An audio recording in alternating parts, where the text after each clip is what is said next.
Tonight, breaking news, Facebook meltdown, the global outage shutting down the social media giant and its apps today. Service knocked out for Facebook, Instagram, and WhatsApp users. This as the company faces new and potentially damaging allegations. A Facebook whistleblower speaking out, saying she has internal documents proving the company prioritizes growth over safety, trying to drive up engagement by allowing hate speech and misinformation. Also developing tonight, the oil spill catastrophe, the massive cleanup effort underway off the coast of Southern California after a 17-mile pipeline leaked more than 120,000 gallons of crude oil into the Pacific. Nearly 25 miles of beach impacted. The race now to save devastated wildlife. Plus, COVID holiday reversal. The confusing statements coming from Dr. Anthony Fauci. The CDC releasing new guidelines as Americans prepare to gather this holiday season. Out west, the deadly shooting on an Amtrak train in Arizona. A DEA agent killed and 2 other officers injured. Local and federal authorities conducting a routine check on the train, carrying nearly 140 passengers when a gunman opened fire. The details still coming in. Crisis in Ethiopia, a rare look inside the war-torn country where fighting between the government and rebel forces is resulting in mass killings, ethnically based violence, and now famine. And the terrifying takeoff of passenger plane's engine bursting into flames, travelers forced down inflatable slides on the runway. We'll tell you what happened. Top story starts right now.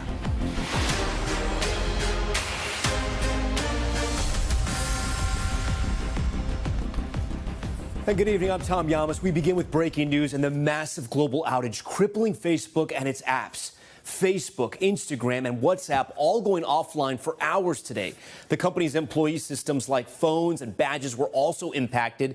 No word yet on what caused the widespread disruptions, but experts say the scale of the problem was unusual. The outage coming amid new allegations for the social media giant, a Facebook whistleblower revealing herself on CBS's 60 Minutes, the former employee saying she has internal documents that prove the company prioritized profits over public safety, putting lives at risk. The platform also now preparing to testify before the Senate. Let's get right to NBC's Hallie Jackson, who leads us off tonight.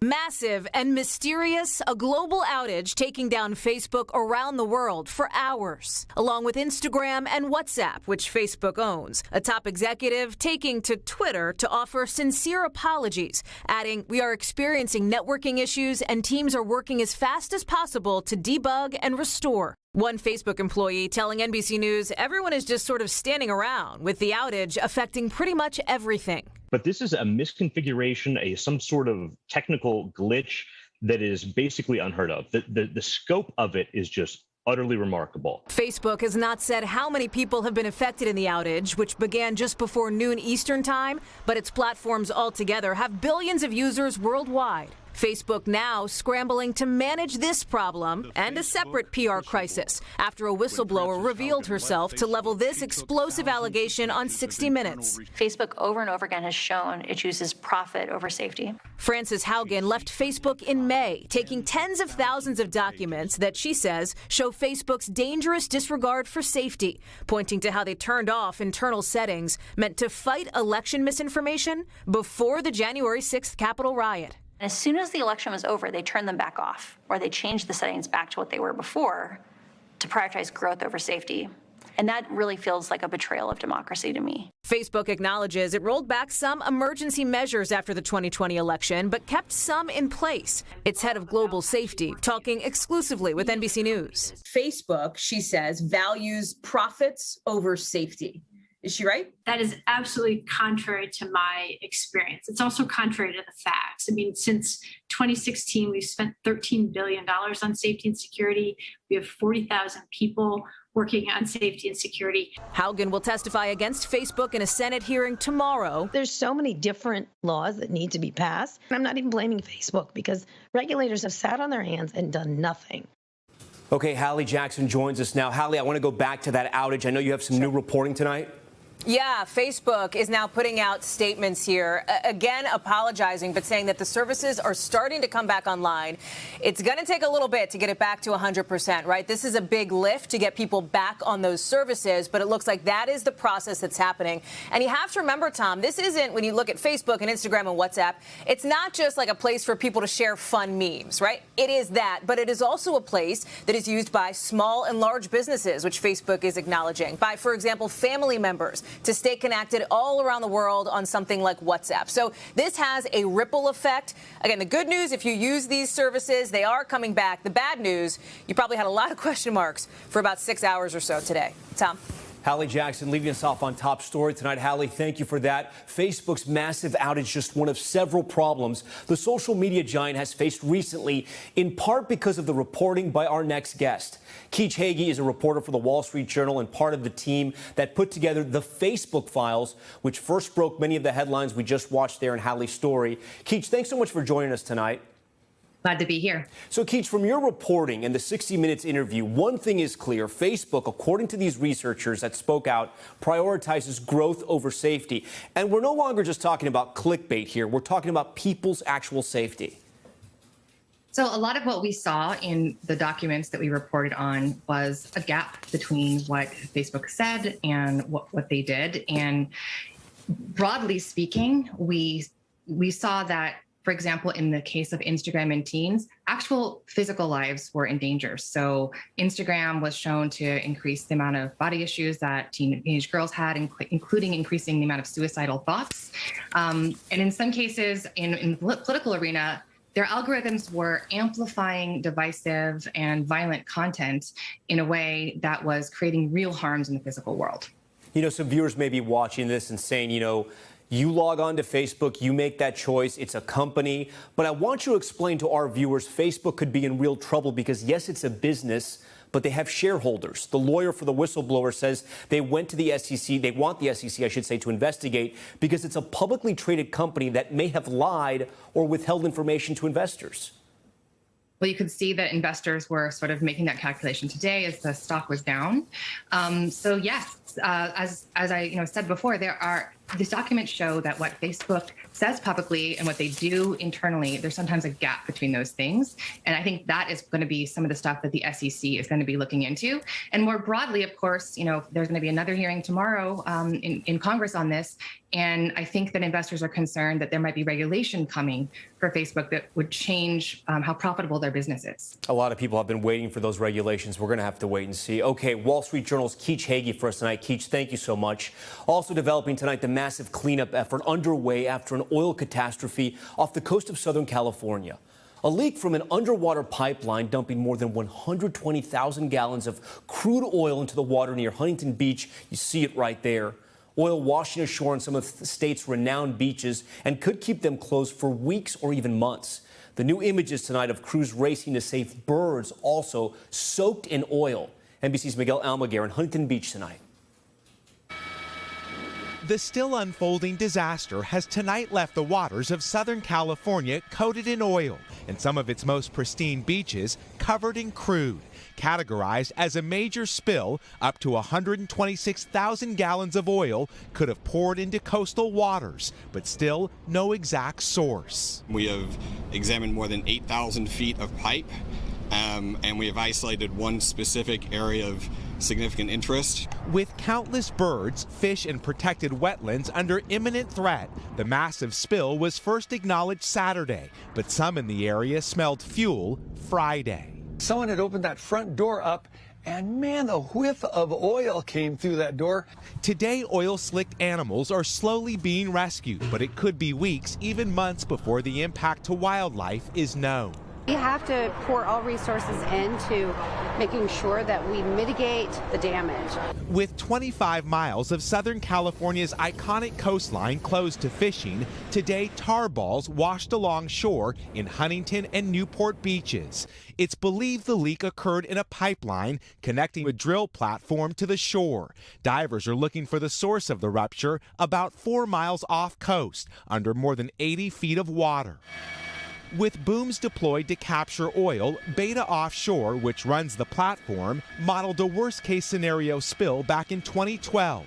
It mirrored a similar disaster to the very one unfolding today, highlighting the danger of offshore drilling. There are about 23 offshore drilling platforms off of California's coast, and most of them were built in the 60s, 70s, and 80s. They're all incredibly old and have outlived their intended lifespan. They're really a ticking time bomb for accidents like this to happen. Tonight, the potentially deadly impact of a devastating spill that may soon bring even more oil washing ashore. All right, Miguel Almaguer joins us now live. Miguel, I know this is your backyard. You're on the ground for us. How bad does it look, and how long could it be that those beaches remain closed? Well, Tom, it's still really tough to tell because some beaches are more saturated in oils and others look fairly good. So this disaster could last quite some time. That oil sheen that's out in the ocean behind me is actually on the move. I want to show you here the coastline here, Tom. Over the last couple of hours here, we've seen more and more cleanup crews like these coming out to mop up any type of hot spots. This is a lagoon here that had a pretty thick oil sheen over it. They're trying to do the best they can as we get new inclement weather here rolling in. We've had thunderstorms just offshore and now light rain. Of course, all of this is going to slow that cleanup. It could last days, weeks, perhaps even months, Tom. Yeah, making that cleanup much more difficult. All right, Miguel Almaguer for us tonight. Miguel, thank you for that. We want to turn now to the pandemic and the COVID holiday reversal. COVID-19 cases and hospitalizations are declining, but now the debate over whether it's safe for Americans to finally gather together for the holidays, with the CDC now weighing in. NBC's Stephanie Gosk reports. With summer officially over, so may be the summer surge. COVID cases are down more than 30% in the last 2 weeks. In some hard-hit southern states like Florida and Louisiana, the numbers are falling even more dramatically, which is why Dr. Anthony Fauci's hesitation this weekend when asked about holiday gatherings created confusion. It's just too soon to tell. We've just got to concentrating on continuing to get those numbers down. Social media buzzed, people accusing Dr. Fauci of being a real-life Grinch. Meanwhile, the CDC had this holiday guidance on its website, including an image of a virtual Thanksgiving. Today, the messaging changed. Dr. Fauci says his comments were misinterpreted. I will be spending Christmas with my family. I encourage people, particularly the vaccinated people who are protected, to have a good, normal Christmas with your family. And the CDC has removed holiday guidance altogether from its website, saying it is working on an update. Does the government run the risk of erring so far on the side of being conservative that people just flat out get alienated from the message? Yeah, we have already run the risk. I think the American public, including many health officials, are confused. We also need to give people confidence. I would tell you the majority of situations, almost all of them to a person, are incredibly safe if you're vaccinated. It is that certainty that led New York City to issue a vaccine mandate in schools, which went into effect today. The city says 5% of its permanent staff remains unvaccinated. Get your first dose today. You are more than welcome to come back to work. Our students need you. Our city needs you. But no vaccine means no job. One message not open to misinterpretation. The message very clear there. Stephanie Goss joins us now on set. The message that may not be clear is about the holidays, but we sort of know now that if you're vaccinated, it's safe to meet with people and to even have dinner with them. Yeah, that's right. I mean, the CDC says that they're going to wait to post their new guidance. But listen to your doctor. Listen to what health officials have been saying all along. If you are vaccinated, your chances of getting COVID are significantly reduced. If you are to get it, your chances of getting hospitalized are significantly reduced. So a gathering of vaccinated adults, family members, friends, whatever it may be, is safe. Is it totally safe? Well, not exactly, because nothing's totally safe. Totally good point. I also want to talk about some of the numbers here. It is sad and upsetting that we have surpassed 700,000 deaths now in this country, but there is some positive news as far as trends on hospitalizations and actual infections. Yeah, that's right. The numbers are looking very promising. More than 30% down in cases in the last 2 weeks. Deaths are falling as well, but they're not as quickly, but that's a lagging indicator. You know, one of the difficulties for the CDC is giving guidance that pertains to the entire country, because we are still dealing with a patchwork. There are hot spots, particularly in Alaska. So the guidance you give Hartford, Connecticut is going to be different than Cheyenne, Wyoming. That's going to be different than Juneau, Alaska. But, you know, the bottom line, health officials say, get vaccinated. Those vaccines are working. Okay, Stephanie Goss for us. Steph, thanks for that. We are also tracking news out west tonight. Developing news in that deadly shooting on an Amtrak train. A federal agent killed and 2 other officers injured during a routine drug sweep. And tonight, at least 1 suspect is in custody. NBC News' Guad Venegas has the latest. A train station in Tucson, Arizona, erupting in chaos. An exchange of gunfire sending passengers fleeing. There's 2 DEA guys up there that are hit, that are in bad shape. We need to get them off this train. A call for help as an armed suspect engaged in a shootout with 2 DEA agents and 1 Tucson police officer. We can come up through the train just to the south of it, but we got to get them. One of the federal agents killed on the train and the second seriously injured. The Tucson police officer also shot and now in stable condition. The exchange taking place after the agents from the Regional Counter-Narcotics Alliance boarded the train for a routine inspection. They detained basically 1 individual, and while they were dealing with 1 individual, a second individual, Hispanic male by appearance, somewhere in his 20s to 30s, produced a handgun and opened fire on the officers. The police chief now praising those officers on the really heroic actions of the officers at the scene, who literally ran towards the danger into the car where there was an active shooting situation going on. According to Amtrak, 137 passengers and 11 crew members were left unharmed. Of persons, and at that point this was still a very active situation with the suspect still firing rounds. Officials say after the exchange, the suspect barricaded himself inside the train's bathroom where he was found dead by responding officers. All right, Guad Venegas joins us now. Guad, the initial reporting is that this shooting happened as part of a routine inspection. What does this task force look for when they board these trains? Tom, so the intention of this task force is to reduce drug trafficking in the Tucson area. The chief said they were looking for guns, money. We also know that they also look for weapons on the train, yet they did not specify in this situation what they found that led them to arrest 1 suspect and eventually the exchange. Tom? Okay, still questions tonight. All right, Guad, we thank you for that. We want to turn now to Washington. All but 1 Supreme Court justice returning to the high court in person today for the first time since the pandemic began. And the abortion battle front and center, with all eyes on how the justices will rule on challenges to Roe v. Wade. Pete Williams reports. In a dramatic show of what's at stake, demonstrators took to the streets nationwide over the weekend, most of them urging the Supreme Court and Congress to protect existing abortion rights. And that it's not anybody else's business what we do with our bodies and our reproductive rights. The court will take up a Mississippi law that would ban virtually all abortions after 15 weeks of pregnancy. The state says the landmark Roe v. Wade decision should be overruled as out of date. And the new Texas law shutting down abortions after just 6 weeks is bound to be back too. The court will also decide whether the Second Amendment provides a right to carry a gun outside the house and whether states can block giving public tuition money to schools offering religious education. God save the United States and this honorable court. The justices were back in their own courtroom today for the first time since the pandemic forced them to work from home 18 months ago. But 1 seat was empty. Justice Brett Kavanaugh was absent. Pete Williams joins us now from Washington. And Pete, I want to begin where you finished there. Justice Brett Kavanaugh, he contracted COVID. Will this in any way affect the Supreme Court's rulings? No, not at all. He can fully participate in these cases. He's listening to the oral argument remotely this week, and basically he's quarantining. He'll probably be back at the court next week, so this is a minor blip, and he'll be able to fully participate. Pete, so many are going to be watching the arguments and the decisions made on the Mississippi case over abortion. Can you walk our viewers through some of the ramifications of what could happen? Sure. So this Mississippi law, which is not in effect because it was blocked by the lower courts, would ban abortion after 15 weeks of pregnancy.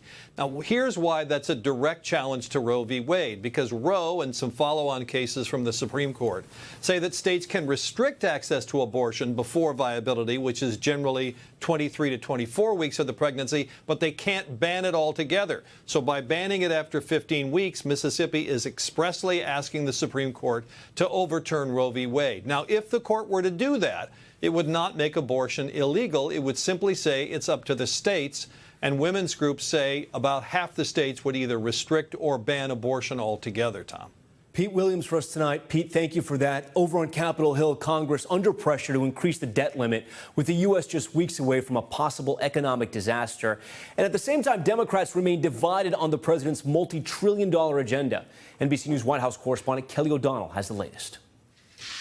Tonight, President Biden warns that economic calamity could strike within 2 weeks if Congress does not raise the debt ceiling, which allows the government to borrow money and pay past debts and meet current obligations like Social Security and military pay, blaming Republicans who refuse to help Democrats to pass a debt limit increase. They need to stop playing Russian roulette with the U.S. economy. If you don't want to help save the country, get out of the way. Republican leader Mitch McConnell says Democrats must act alone. This unified Democratic government is having trouble governing. The president still struggling to convince Democrats to support his multi-trillion-dollar spending plans. Progressives refuse to pass a bipartisan infrastructure bill until a much larger climate and social policy bill is ready. Look, I need 50 votes in the Senate. I have 48. One of those moderate senators still not on board, Arizona's Kyrsten Sinema, who was followed this weekend by progressive activists from a classroom where she teaches into a restroom where they continued to confront her and record her even as she went into a bathroom stall. The Build Back Better plan has the solutions that we need. Sinema responded that those protesters violated school security and students' privacy, writing, "This is wholly inappropriate." Asked about protesters' conduct, the president said, I don't think they're appropriate tactics, but it happens to everybody. Not sure if it always happens like that. Kelly O'Donnell joins us now. Kelly, as you mentioned, the president is dealing with a major agenda and a possible economic disaster at the same time. So how is he trying to get these bills over the finish line? Well, he's imploring Republicans to allow Democrats to get the debt ceiling resolved in the next few days. We'll see how that plays out. And on negotiating today, for example, he held a video conference, like a Zoom meeting with House progressives to try to get them to compromise on their overall number. They want $3.5 trillion for spending. Moderates want about $1.5 trillion. Is there a place to meet in the middle? We don't know how that is going, but the expectations are, and the president's been very clear, they'll have to come down some. But will it be enough to get a deal? And so those conversations continue. A lot of pressure on the president. He hits the road tomorrow going to Michigan, other stops to come, trying to sell his package to the American people. Tom? All right, Kelly O for us tonight. Kelly, thank you so much for that. We turn now to the Pandora Papers. You may have heard about this. A massive data dump by an international group of journalists, now exposing how some of the world's most powerful and rich leaders hide their wealth. Andrea Mitchell reports. In a leak of nearly 12 million confidential documents called the Pandora Papers, analyzed by 150 news organizations, including the Washington Post, heads of state and other major figures have deposited vast assets offshore to hide billions from tax authorities. NBC News has not been able to verify the documents. Today, the president responding. You said that we put fight against corruption in the core of your national security policy. So what is your reaction? We're looking at that right now. Why should people care about this trove of 12 million documents? Means that the wealthy elite and those who can take advantage of this are paying less in taxes, if paying any taxes at all. According to documents reviewed by the Post, an alleged former mistress of Vladimir Putin became the owner of a luxury apartment in Monaco, financed by Putin's inner circle of oligarchs and loyal banks. The Kremlin tonight brushing off the claims. So the big concern for Americans should be, do we know who owns assets in the United States and what are they doing with that control? The paper is also revealing Jordan's King Abdullah spent more than $106 million on luxury properties in Malibu, California, Washington, D.C., and other countries. The purchases are legal but embarrassing given Jordan's economic crisis. A Jordanian official tells NBC News the king is spending his own money, not public funds, or the millions his country receives in U.S. aid. I asked Secretary of State Blinken about it tonight as he arrived in Paris. Do you have any reaction to the Pandora Papers, sir? A dodge there from our Secretary of State, but Andrea Mitchell joins us now from Paris. Andrea, the documents also reveal these accounts weren't just registered in well-known offshore havens, but also right here in the U.S. What else can you tell us about that? Oh, that's exactly right. And that's where it becomes a national security issue, because banks here in the U.S. and South Dakota and other states, under different rules, either knowingly or unknowingly, are taking assets from these shell companies. They don't know who is investing, and national security officials say they don't know who is buying up assets here in the U.S. because there isn't the transparency that regulation is supposed to provide. Tom? Andrea Mitchell from Paris tonight for us. Andrea, thank you. Still ahead tonight, emergency at takeoff. Take a look at this video. A plane engine bursting into flames on the runway. What authorities say happened. Plus, a tragic update. The grisly discovery this weekend in the search for Mia Marcano. We'll tell you what happened. And inside the crisis in Ethiopia, the images of devastation tonight as a civil war rages on in the East African nation. We'll be right back. Top story. It's just getting started. All right, back now with the runway scare. The engine on a Spirit Airlines passenger plane bursting into flames after a bird strike just moments before takeoff. The harrowing ordeal all caught on camera. Here's NBC's Priscilla Thompson. Terrifying moments on board a Spirit Airlines flight during takeoff. A bird flew into the plane's engine and ignited a blaze. Spirit 3044, there appears to be fire under your right engine. Flames licking at the right side as the pilot worked to bring the plane to a stop on the Atlantic City tarmac. ATC, we've had a bird strike in the right engine. Come to a stop on the runway. Black smoke seen billowing as emergency crews rushed to the scene. Flight attendants urging the Fort Lauderdale-bound passengers to remain calm. Please remain seated. Please remain seated. Please remain seated. They're on their way. Among those terrified passengers was Pascual Llamas. I remember thinking, this cannot be happening. Determined to save his 98-year-old mother, Dominica, amid the frenzy of passengers desperate to escape. I had a moment of panic. I'm like, I have to protect my mother. And if it means that we're going down again, then we are. Llamas and his mother were the last to make it off the plane, sliding into the arms of rescuers. I was hellbound and determined that we are going to get off that plane one way or another. All 109 passengers and crew members were evacuated safely. Spirit Airlines saying in a statement, "We commend our crew for handling the situation swiftly and safely." Tonight, many breathing a sigh of relief after harrowing moments on board. All right, Priscilla Thompson joins us now on set. I think anybody would be scared if they were on that plane. You know, we talk about these bird strikes a lot in the news when it sort of gets to this level, but this happens a lot more often than people think. Right. So USA Today actually did an analysis of FAA data and found that it's quite common. In fact, it happens about 40 times per day on any given day, causing around $1.2 billion in damage every year. Most famously, we remember in 2009, that plane taking off from LaGuardia encountered a flock of geese. Both engines went out, and Captain Sully was able to successfully land that in the Hudson. But this is a huge concern, and experts say that usually these birds are trying to fly away from these planes, but they're not able to move in time. And so they're looking at ways to warn the birds to prevent these incidents from occurring in the future. 40 times a day, though. Wow, I did not know it was that much. All right, thanks so much, Priscilla. Appreciate it. When we come back, the bridge bomb scare.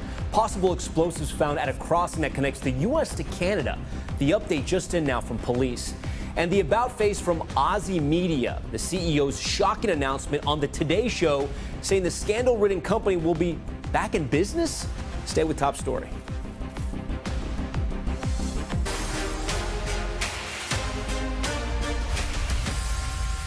Back now with Top Story's news feed, a roundup of what's making headlines across the country. And we begin tonight with a tragic update in search of Mia Marcano.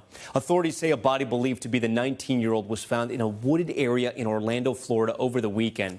A maintenance worker in Marcano's apartment complex who was found dead of an apparent suicide is believed to be responsible. He previously lived near the area where her body was found. And a bridge that connects the U.S. to Canada has reopened after a bomb scare shut it down for hours today. The Ambassador Bridge that runs from Detroit to Ontario was partially closed after authorities found possible explosives inside a vehicle near a border inspection area. The driver of the vehicle was detained. Michigan State Police have recommended drivers wait to cross the bridge if they can.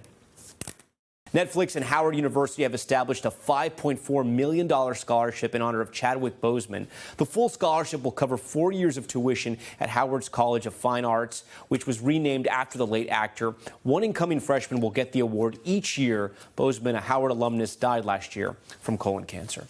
All right, next tonight to Ozy Media's Wild Reversal. You may have heard about Ozy from their star-studded festivals or their very public collapse just 3 days ago. But now there's a stunning announcement from the company's CEO today saying they will be back in business. Vaughn Hilliard reports. The Ozy Media CEO making a head-spinning announcement on the Today Show just 60 hours after the board of directors said the media upstart was shutting down. We're making news today. This is our Lazarus moment. It was supposed to be a new generation media company. Welcome to day 2 of Ozy Fest. Unique, flashy content, shows, podcasts, and newsletters. A type of new digital programming that was different and visually appealing. Great to be here at Ozy Fest. And in-person festivals, garnering the likes of Joe Biden, Common, and Martha Stewart. Last week, though, it all apparently came crashing down amid allegations of company misconduct. So it's not a house of cards, because that's been the claim over the last week. And Craig, you, among others, know what a horrible thing that is, and you know how slanderous that is to do that. And when you saw people start to put my name in league with Elizabeth Holmes, who never had a real product, who raised billions of dollars, when, again, we have 5 premium newsletters, goes out to millions of people, a dozen TV shows, including winning an Emmy, right? That's not a house of cards. And so, look, we're back. It's not going to be easy. Those allegations, reported extensively by the New York Times, included the company's COO, Samir Rao, impersonating a YouTube executive while on a call in February with Goldman Sachs, which was considering investing in the media company. They were trying to raise $40 million at the time.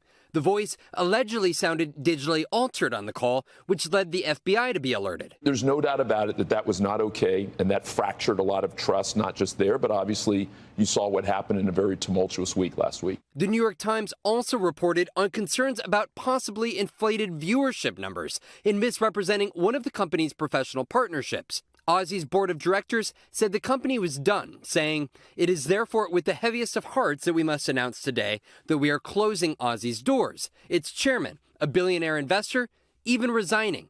I believe that going forward, Ozy requires experience in areas like crisis management and investigations, where I do not have particular expertise." But now, with the CEO's surprise reversal on keeping the company going and his denial of many of the allegations against the company, there still are a lot more questions than answers. So who's funding you right now? Can you tell us that? I can't. Why would anyone trust Carlos Watson moving forward?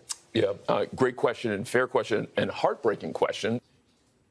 Okay, Vaughn Hilliard joins us now. Vaughn, there was supposed to be one of those in-person festivals coming up. What's the status on that?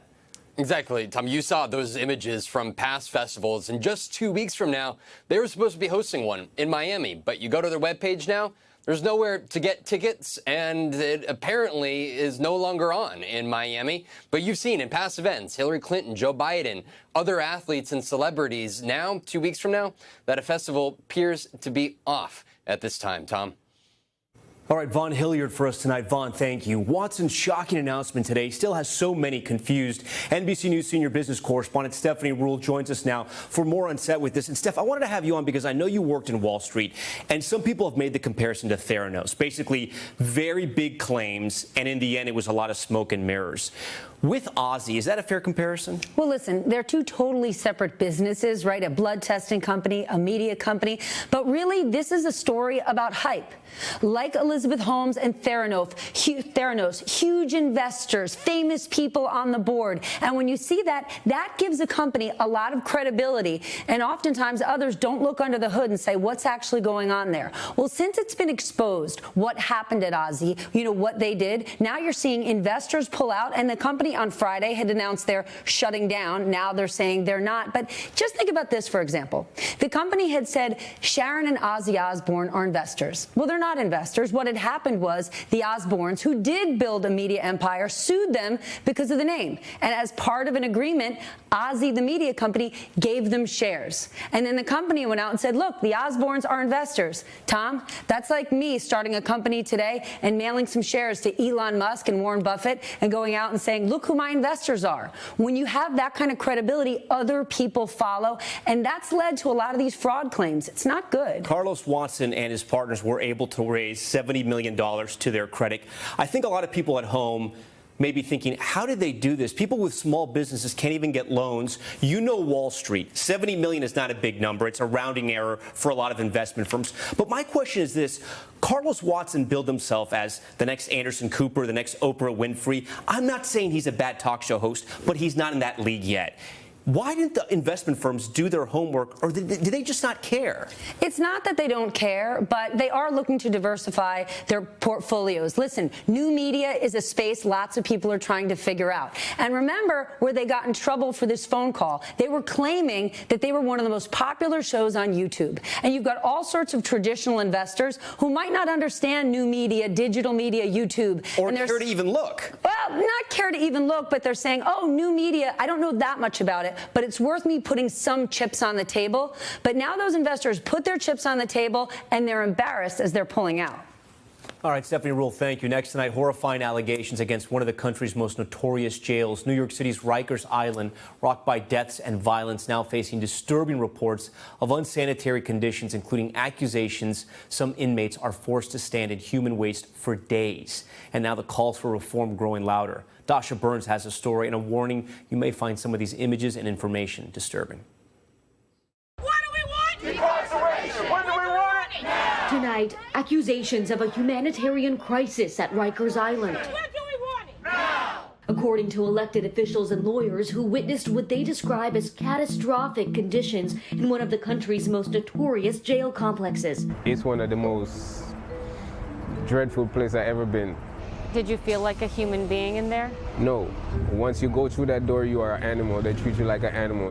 Reports of people packed into cells without toilets, standing in feces, no regular access to food and medical care.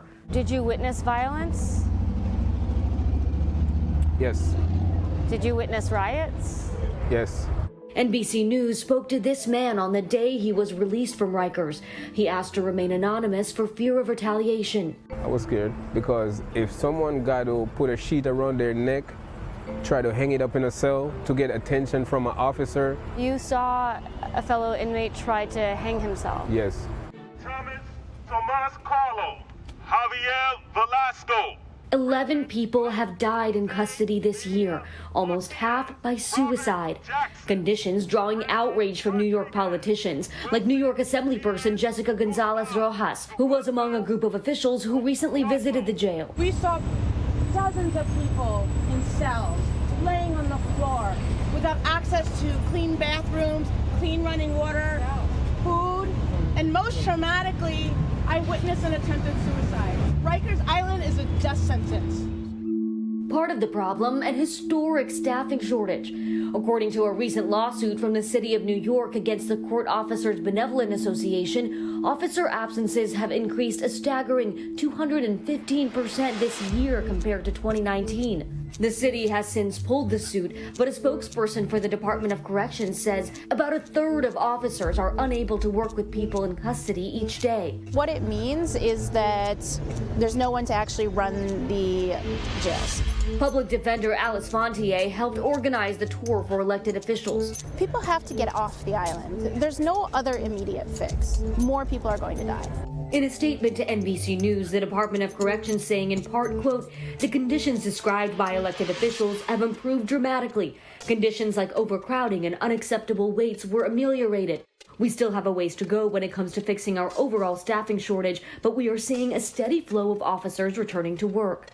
But just on Friday, the Union for Jail Officers sounding the alarm. We have been dealing with an unprecedented staffing crisis, forcing hundreds of officers to work 25 hours or more without meals and rest. Meanwhile, the prison population once again swelling. Lawyers say the majority of those incarcerated simply could not afford bail. I want to tell you about one person that I saw and what they were doing to him. They had brought this man to the unit, but I guess it was full, so they locked him inside a shower.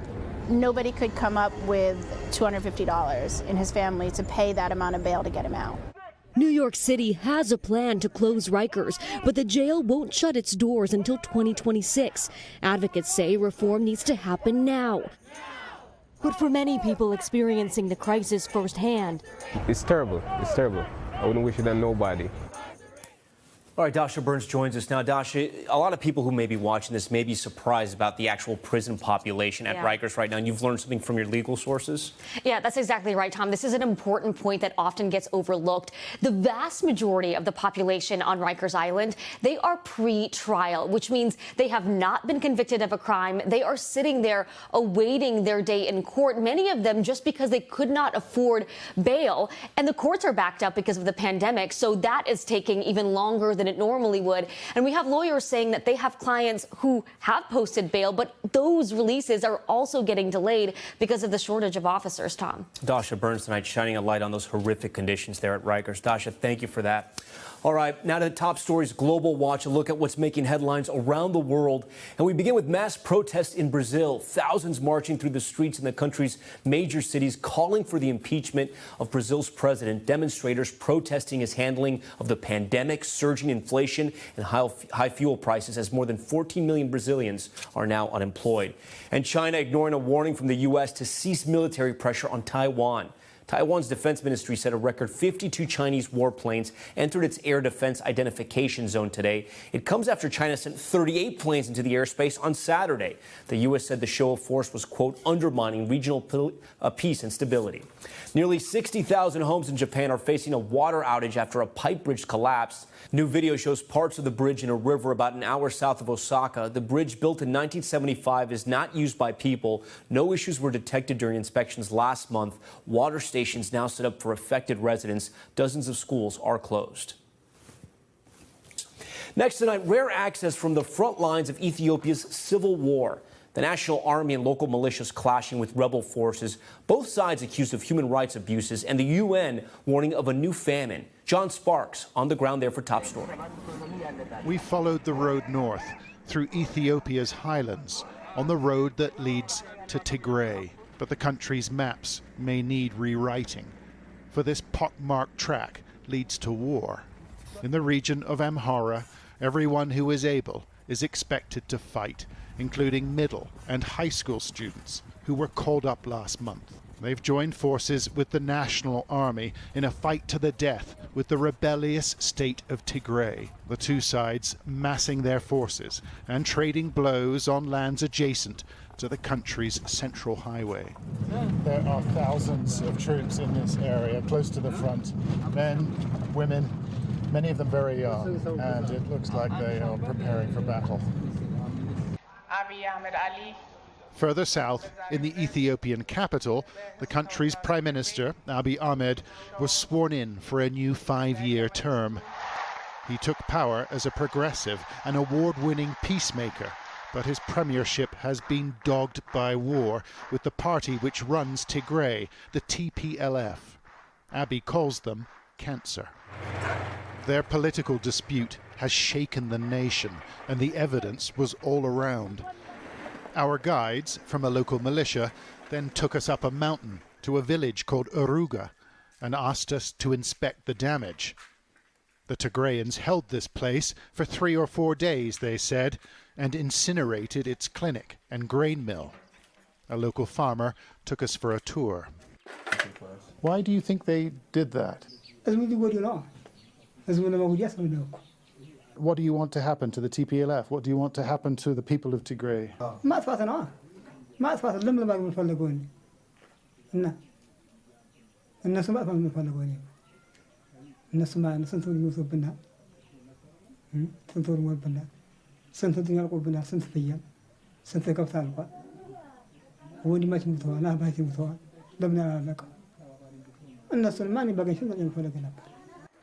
Human rights groups say atrocities have been committed on both sides in this conflict, although the TPLF has denied all allegations in places like Aruga. Most residents in the village managed to flee the attack, but there were some who were too old to run. An 80-year-old called Imam Tefera was shot at the door of his home, and we found his son standing at his father's grave. ምንም ላስቆም አልቻልኩም። ያው ሽማግሌ ነው አይነኩትም ብዬ እናቴና ወንድሞቼን ይዤ ሸሸሁኝ። ምነው ከሱ በፊት ለቅኔ ሞቼ በነበር ይሻለኝ ነበር። Abdel Tefera told us he is ready to fight the consequence of a civil war that has nothing to do with civility.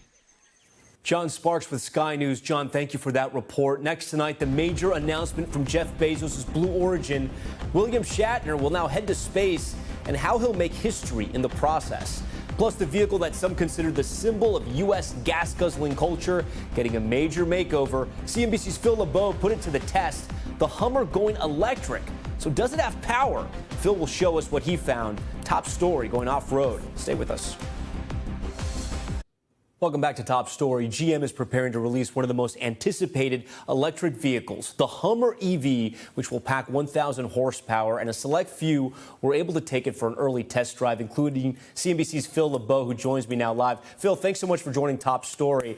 I got to tell you, I saw your video. The Hummer is completely different, and you think a Hummer EV, does it really have the power that you can remember from the old Hummers? Oh, it has the power. It has more than enough power, Tom.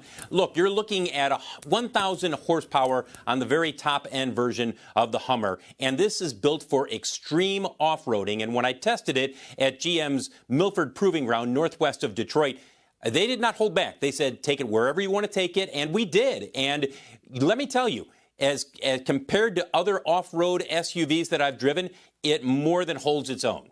Phil, you mentioned this thing in your report that it drives diagonally and it's for extreme off-roading. What exactly do you mean by that?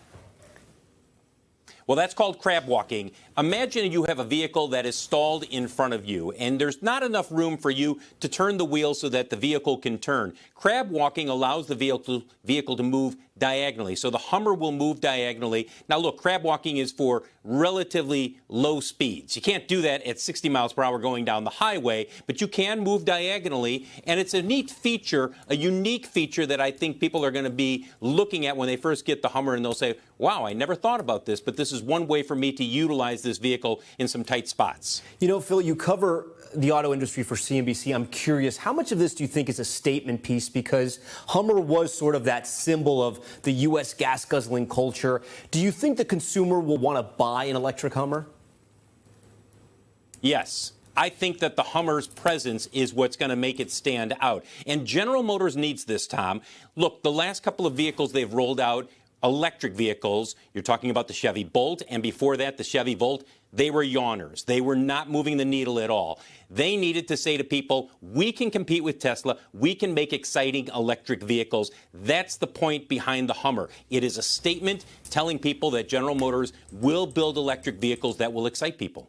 Did you miss anything? Is there anything that people who love the Hummer or who love sort of that experience of driving what, when it first came out, felt like a military vehicle? Right. Is there anything missing from that with the new electric version?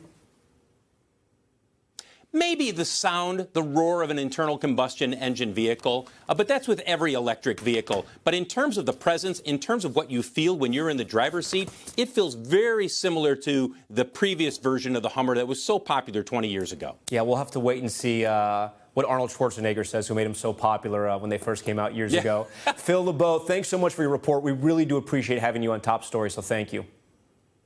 Glad to be on, Tom. All right. When we come back on Top Story, the real-life Captain Kirk, William Shatner. This is not a joke. 90 years old, now preparing to head to space, and he'll be joining a very famous Trekkie.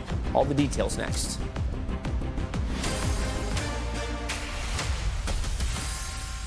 Finally tonight, an announcement that is out of this world. Star Trek actor William Shatner, or Captain Kirk as you may know him, is on a new mission, turning his on-screen space adventures into reality. Kerry Sanders has more.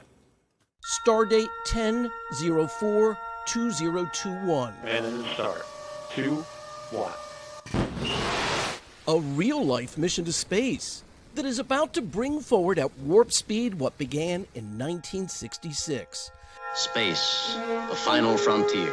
Today, Blue Origin announced the captain of the Starship Enterprise, James T. Kirk, will blast into space next week from Texas. Steady as we go, Mr. Sulu.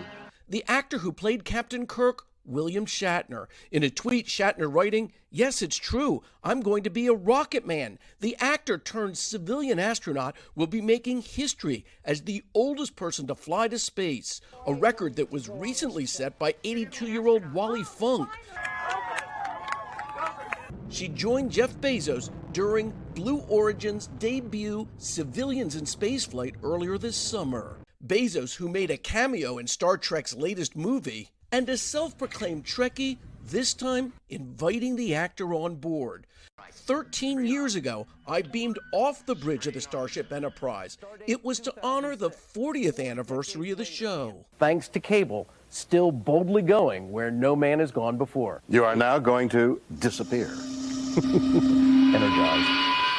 All of you who have been, still are, and will be fans of Star Trek, thank you for all these wonderful years. Shatner will join 3 others on the mission, among them Audrey Powers, Blue Origin's vice president, and 2 paying customers. Come next week, To boldly go where no man has gone before. Shatner will boldly go where no one his age has gone before. Life now imitating art. We got to start the petition to get Kerry Sanders up there as well. Thanks so much for watching Top Story tonight. I'm Tom Llamas in New York. Thanks so much again for watching. Good night.